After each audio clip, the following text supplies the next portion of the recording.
వాక్యం కోసం ఎలా తప్పించారో చూడండి. మీకు అలా ప్రాబ్లమ్స్ లేవు.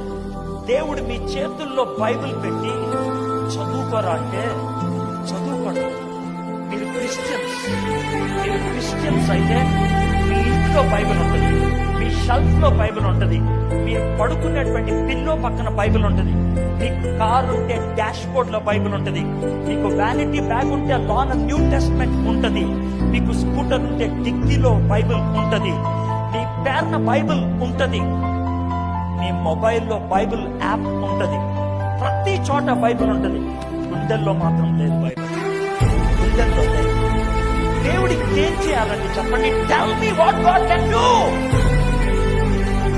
ఇంకేం చేయగలను? What else? నేను అరిస్తే అరిశానంటారు, నేను స్ట్రైట్ గా మాట్లాడితే స్ట్రైట్ గా మాట్లాడానంటారు, నేను గట్టిగా అరిస్తే హర్ట్ చేశాడంటాడు. దేవుడికి ఉంటే హర్ట్ చేయడు, కోపం పగలగొడతాడు. దమ్ముంటే భయపడాల్సింది దేవుడికి, నాకు కాదు. I'm after all a human being.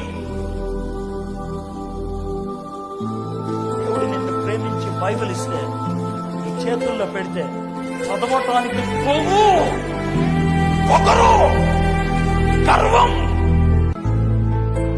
ఇంకేం చేస్తాడు దేవుడు? ఇంకేం చేస్తాడు? రిట్రీట్కి వస్తే అయిపోయిందా? క్యాంపులకి వెళ్తే అయిపోయిందా? చర్చికి వెళ్ళి కొంచెంసేపు హడావిడి చేస్తే అయిపోయిందా? బతుకు మారకపోతే ఏంటి? What is the use?